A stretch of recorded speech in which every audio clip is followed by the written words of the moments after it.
É dito que as medidas de saúde pública decretadas pelo Estado se baseiam na ciência. No entanto, vemos que não existe consenso absoluto da comunidade científica. Como demonstra a sociologia da ciência, a ciência é muitas vezes determinada por condições políticas, económicas e institucionais, mas também por ideias globais sobre a natureza humana e mundivisões de tipo espiritual.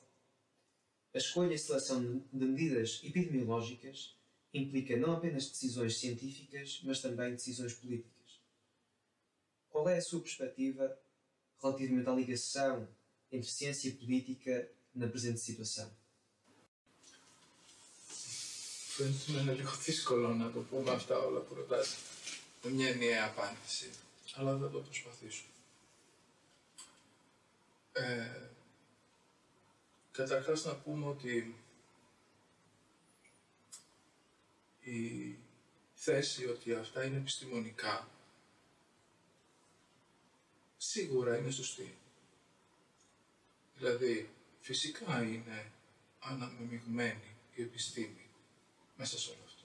Βέβαια, πρέπει να πω ότι εδώ στην Ελλάδα τουλάχιστον, δεν ξέρω στην Πορτογαλία, η Επιτροπή αυτή των Επιστημόνων έχει ομολογήσει ότι αρκετές φορές ήταν άλλα τα προτινόμενα και άλλα τα αποφασιζόμενα. Και ότι οι αποφάσεις είναι πολιτικές. Η ίδια δηλαδή η Επιτροπή που σχετίζεται με την κυβέρνηση έχει πει αυτό το πράγμα. Και νομίζω αυτονόητο ότι η πολιτική έχει την αρχή και την πρωτοβουλία αυτών των πραγμάτων.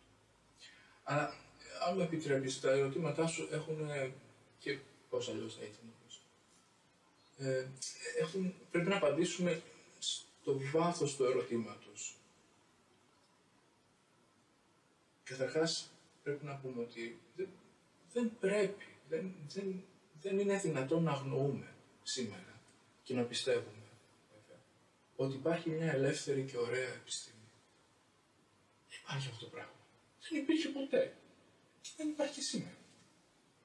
Υπάρχουν επιστήμονες ως πρόσωπα πολύ σημαντικά και που εργάζονται όσο πιο ανεξάρτητα μπορούν, αλλά αυτό που οι οργανωμένες κοινωνίες και ειδικά κοινωνίες όπως είναι η Αμερικανική ή όπως είναι η Κινέζικη, τέτοιες κοινωνίες, φυσικά η επιστήμη είναι μέρος του συστήματος, είναι επιδοτούμενη. Δεν μπορεί να υπάρξει χωρίς τις επιδοτήσεις. Τι λέμε τώρα, λόγια που δεν υπάρχουν. Δεν κάνουμε ότι αγνοούμε την πραγματικότητα. Όπως δεν μπορούμε να αγνοούμε βασικά πράγματα. Οι άνθρωποι είναι τόσο σήμερα, ας πούμε, έκθετοι στην πλήση κεφάλου και στην προπαγάνδα. Όχι μόνο σήμερα, δεκαετίες τώρα. Όπου θεωρούν θεωρίες πράγματα που είναι τόσο ξεκάθαρα και είναι ήδη παρόντα στον κόσμο. Καταρχάς να πούμε ότι μέσα στο όνειρο, ας πούμε, του φιλελευθερισμού, να μιλήσουμε και αυτή τη γλώσσα, ή αν θέλετε, ας πούμε, του καπιταλισμού, εγώ θα προτιμούσα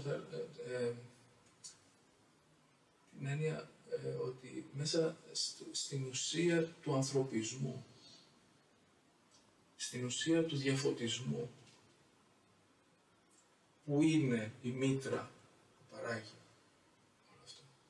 Μέσα λοιπόν στην ουσία υπάρχει και η ριζοσπαστική έκφραση αυτή. Ο ριζοσπαστισμός, ας πούμε, του ανθρωπισμού είναι η ανθρώπινη επέκταση. Εκεί η επιστήμη συναντάται με την πολιτική φιλοσοφία και κυρίως με την πολιτική πράξη των οποίων δυνάμεων, κατά κύριο λόγο. Δεν είναι κρυφό, δεν είναι μυστικό ότι δεκαετίες τώρα, επισήμως, όχι ως θεωρίες συνωμοσίας, η Αμερικάνικη κυβέρνηση έχει επενδύσει χρήματα, προγράμματα για ευρύδια ανθρώπινα, για την ένωση ανθρώπων και μηχανής. Για τη σύνδεση με το δίκτυο πια, το διαδίκτυο. Έτσι υπάρχει και ανάλογο γραφείο. Δεν είναι κρυφό.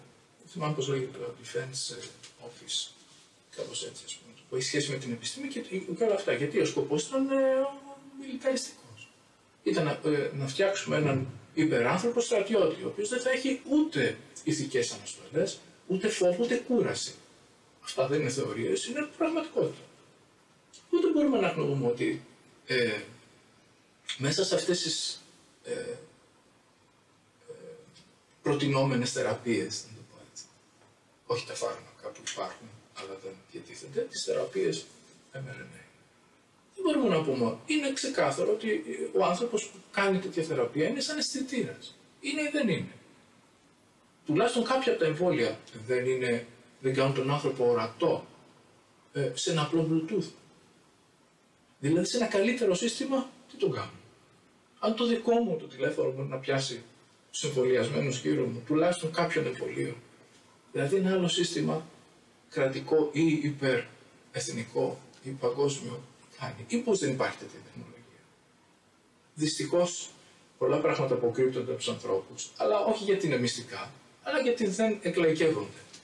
Αλλά είναι ξεκάθαρο τι συμβαίνει. Σήμερα δεν υπάρχει, ξέρω εγώ, στο Στάνφορντ συγκεκριμένα ή στην Κίνα. Δεν υπάρχουν πανεπιστήμια, δεν υπάρχουν εργαστήρια, δεν υπάρχει το γνωστό body net στο Στάνφορντ. Τι είναι το body net? Δεν είναι όλοι αυτοί οι φρίκοι που περιγράφουμε του μέλλοντος. Δεν είναι ο άνθρωπος, κοιτάξτε, αυτό που θέλει, ας πούμε, αυτό που ονομάζουμε αόρατη στην πραγματικότητα εξουσία, δηλαδή οι τεχνοφεουδάρχες, πώς να το πούμε, οι σύγχρονοι. Για τους τεχνοφεουδάρχες είναι πολλοί άνθρωποι, είναι μια μισανθρωπία. Η ανθρωπότητα είναι ήδη μεγάλη. Πρέπει να συρρυκνωθεί. Αυτή τη στιγμή δεν επενδύεται, κανείς δεν επενδύει δηλαδή στους ανθρώπους. Είναι περιττοί οι άνθρωποι. Είναι πολλοί και περιττοί. Γι' αυτό και πρέπει να συρρυκνωθεί η ανθρωπότητα. Και νομίζω όποιος ενδιαφέρεται το έχει δει και το έχει ακούσει και με τα αυτιά του και τα μάτια του το έχει δει. Να λέγεται και να εκφράζεται. Ο άνθρωπος απ' την άλλη δεν μπορεί να παραμείνει ελεύθερος. Πρέπει να συνδεθεί με το σύστημα. Πρέπει να συνδεθεί με το διαδίκτυο. Γίνεται αντικείμενο. Φαίνεται και μέσα από όλη αυτή την προπαγάνδα της επιστήμης, ας πούμε, της κυβερνητικής, τι γίνεται ο άνθρωπος, τι γίνεται η φύση συνολικά. Η μόνη δυνατότητα να υπάρξει φύση είναι να χωρέσει μέσα στον κυβερνοχώρο. Μόνο αυτή η φύση, μισούν τη φύση, γιατί η φύση έχει κάτι το ζωντανό. Η φύση σχετίζεται με τον Θεό. Και αν μιλήσουμε για την ανθρώπινη φύση, που ξέρεις, τι λένε επισήμως στα προγράμματα, αυτά που σου είπα, ότι πρέπει να προσαρμοστεί η ανθρώπινη φύση. Πρέπει να σχεδιαστεί ξανά ο άνθρωπος. Ακούτε. Αυτά δεν είναι δικά μου λόγια. Ας τα αναζητήσουν όσοι ακούνε. Κάνουν ένα σχεδιασμό του νέου ανθρώπου. Του ανθρώπου που είναι συνδεδεμένος με μηχανή. Να σου πω ένα παράδειγμα. Δείτε την κλίμακα πώς είναι. Γιατί είναι υπαρκτή, δεν είναι δική μου. Είναι τι, ο υπολογιστής μας. Είναι το έξυπνο τηλέφωνο. Έτσι, που θα καταργηθεί σε λίγο καιρό στην πραγματικότητα. Γιατί θα πάμε στο επόμενο στάδιο. Το τηλέφωνο θα είναι ενσωματωμένο στον άνθρωπο. Καταλαβαίνεις, θα πάμε σε αισθητήρες που τους φοράμε πρώτα. Και ύστερα σε εμφυτεύματα, τα οποία είναι ήδη παρόντα αυτά. Δηλαδή υπάρχει η τεχνολογία που είναι εμφύτευμα, είναι σχεδόν ίδιο με το δέρμα. Μπορεί να μπει και με τέτοιο τρόπο που να ενσωματωθεί στο δέρμα του ανθρώπου. Αυτή είναι η τεχνολογία. Και βέβαια σε πραγματικά εμφυτεύματα στον εγκέφαλο, έτσι ξέρουμε, και όλη η μετανθρωπιστική αυτή φρενίτιδα έχει δημιουργήσει και ανθρώπους και τα πειράματα έχουν γίνει πολλά χρόνια πριν. Θεωρώ λοιπόν ότι το εμβόλιο είναι σε αυτό το δρόμο. Είναι μέρος, ας πούμε, αυτής της τυραννίας, όπου ο άνθρωπος θα είναι τηλεχειριζόμενος. Είναι επικίνδυνος, είναι απρόβλεπτος, ακόμα και ο νοχελικός, ακόμα και ο λοβοτομημένος, ακόμα και αυτό το πρότυπο του αστού, που είναι απλώς πίνει τα Σαββατοκύριακα ή δεν ξέρω τι κάνει, ας πούμε, και δεν ενδιαφέρεται για τίποτα άλλο, και αυτός ακόμα είναι ένας απρόβλεπτος άνθρωπος. Δεν θέλει το σύστημα αυτό απρόβλεπτος άνθρωπος. Και μισεί τη δυνατότητα της ελευθερίας του ανθρώπου. Αυτό είναι το πλήγμα στο κατοικόνα. Αυτό το πνευματικό κομμάτι.